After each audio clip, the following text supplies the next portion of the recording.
And welcome to The Jungle, brought to you by Liger Partners. I'm Eric Holtzclaw, Chief Strategist with Liger Partners, and also known as the Dojo Master. And if you don't know what that is, go watch the movie Napoleon Dynamite, and you will.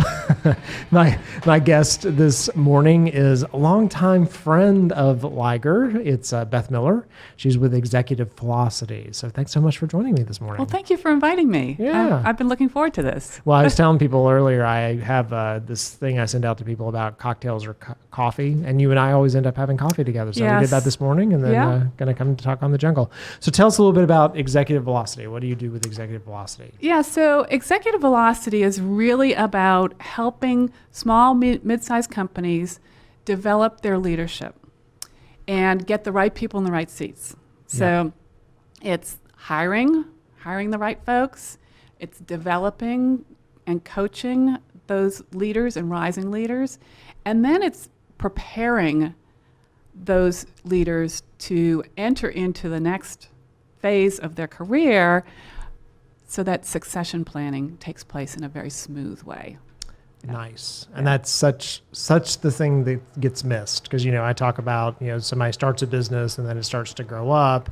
In order for it to get to the next level, you have to let other people come in and start taking control of things that isn't always the simplest and easiest thing to do. No, and I think leadership, one of the big things that leaders should be doing is developing others. Yeah. And I often find, well, not often, but from time to time find that leaders are scared to do that. Well, gosh, if I develop that individual to take my position, what do I do? Right.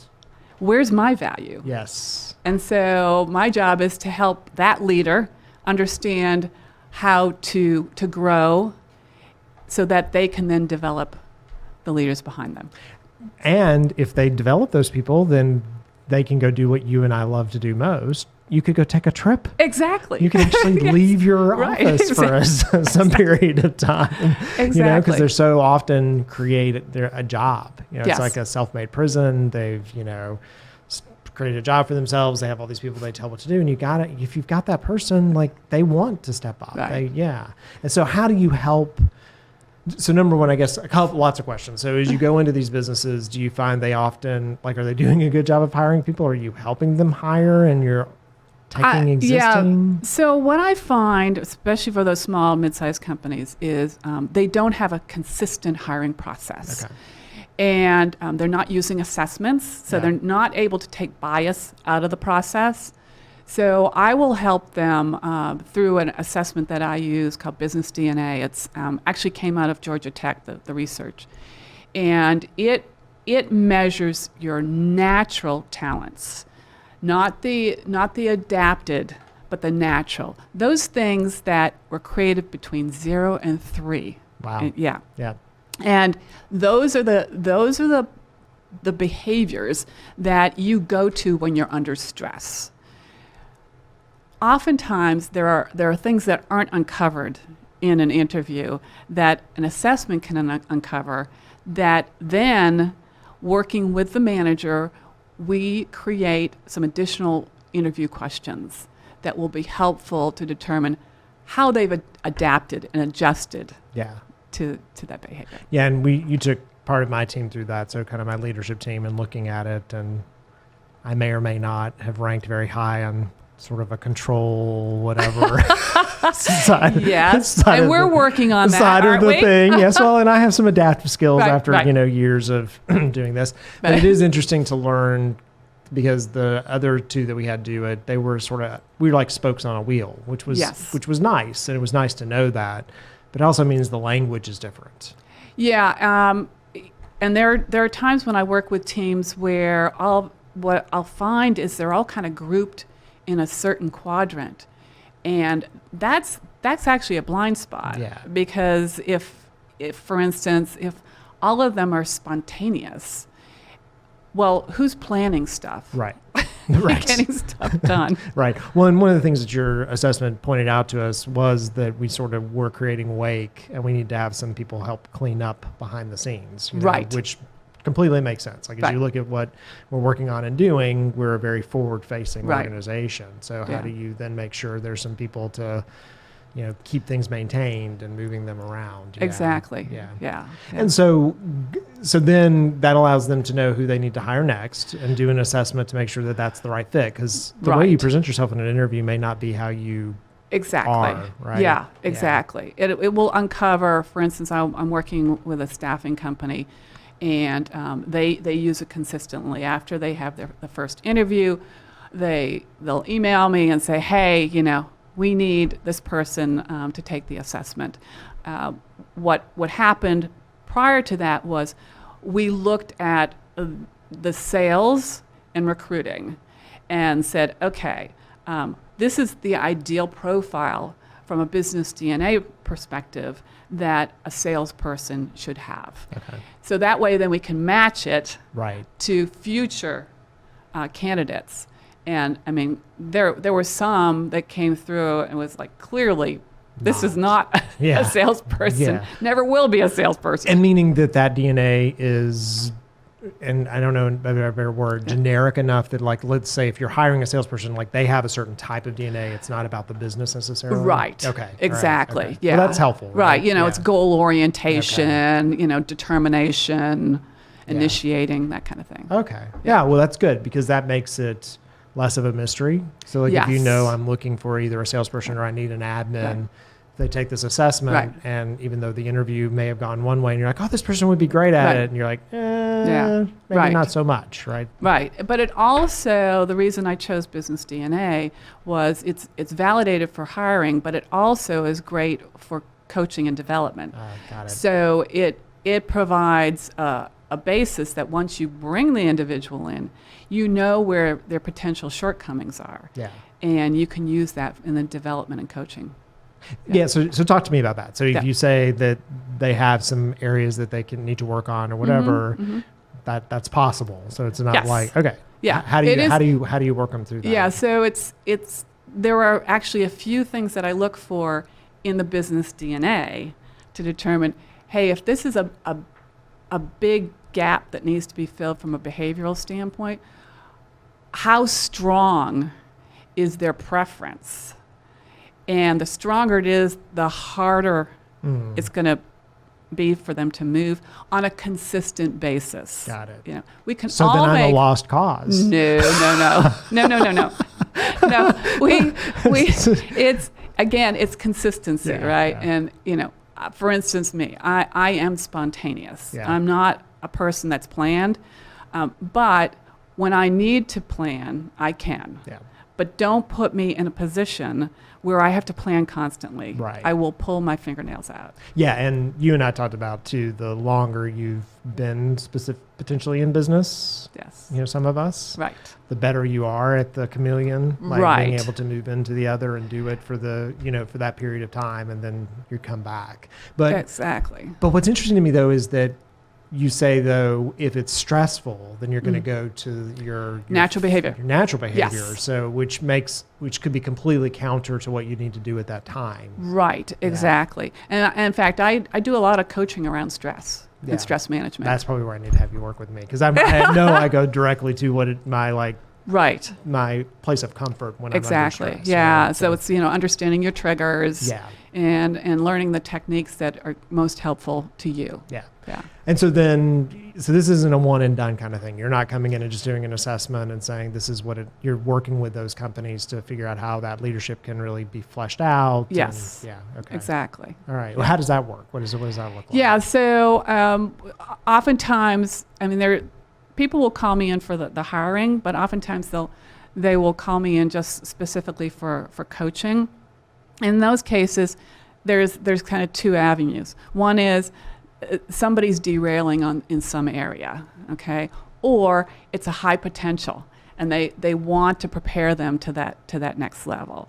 The derailer, I oftentimes will have to go in first and determine is this person open and willing to be fixed, right?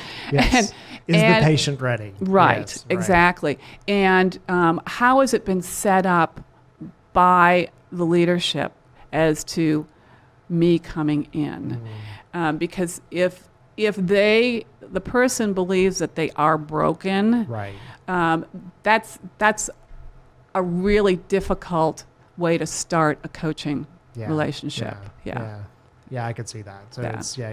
we're giving The high potentials are a whole lot easier. Right. It's like, Yeah. But I will tell you that they're both very rewarding. I had a high potential / derail kind of situation several years ago. But I looked at her business DNA and I saw how goal oriented she was. Right. And immediately very engaged in the process. I can quickly see whether or not somebody is involved and committed to the process. And since that time, she's gotten 2 promotions. Oh, nice. And now she's reporting directly to the CEO. Oh, nice.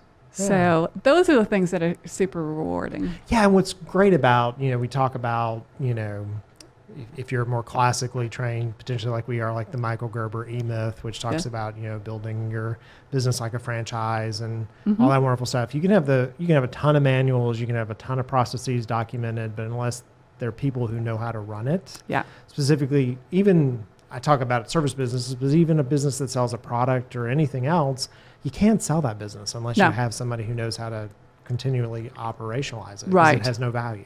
Exactly. Yeah, I just ran into a guy who does investment banking and mergers and acquisitions. And he's like, we need to talk because I run into business owners who have no succession planning. Right. And their business is going to be devalued for that.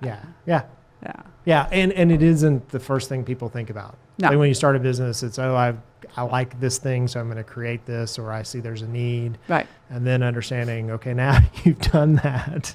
Exactly. How do you get out? Like, what does the get out look like? And every business has an exit. Yeah. I think the challenge for a lot of business owners is that they don't see what's the next step is. Right. The business is their persona, and many of them haven't gotten involved in other things. Right. So, they haven't taken up some hobby or gotten. Now you're describing me. I like to work, right? So I hear but you get involved in volunteer activities, right? So that's another way to see a path past being the CEO owner of a company. Well, and that you and I both have kind of some Vistage heritage. And so when I was in my Vistage group, there were a couple times the companies had the potential of being bought, right? And one of the questions that would be asked is, okay, so what are you going to do next? Exactly. And the person was like, I'm going to go to the beach. And we'd say, and then after that, right, exactly. the beach is only fun for about 30 days. Right, and right. It's time. And you're going to get bored. Yeah, to do something else. Right. So how did you get into this work? Oh gosh, it was my husband and I had a consulting practice for many years. Sold it, almost 20 years ago. Okay, yeah. And we took some time off and did some travel. Don't have kids. And then I got bored. I didn't have that plan. Right. So I went through Leadership Atlanta. Okay, yeah. And met Dave Peterson, who had started the North Highland Group.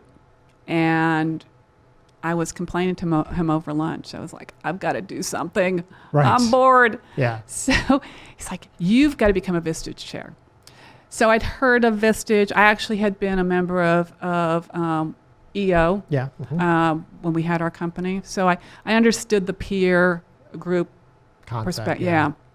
So fast forward, I became a chair back in 2006, and it was like the light bulb went on. I'm like, this is so cool. Yeah. Getting to work with other business owners and becoming their confidant, working individually with them once a month, helping them through leadership, personal issues, financial issues, whatever it may be.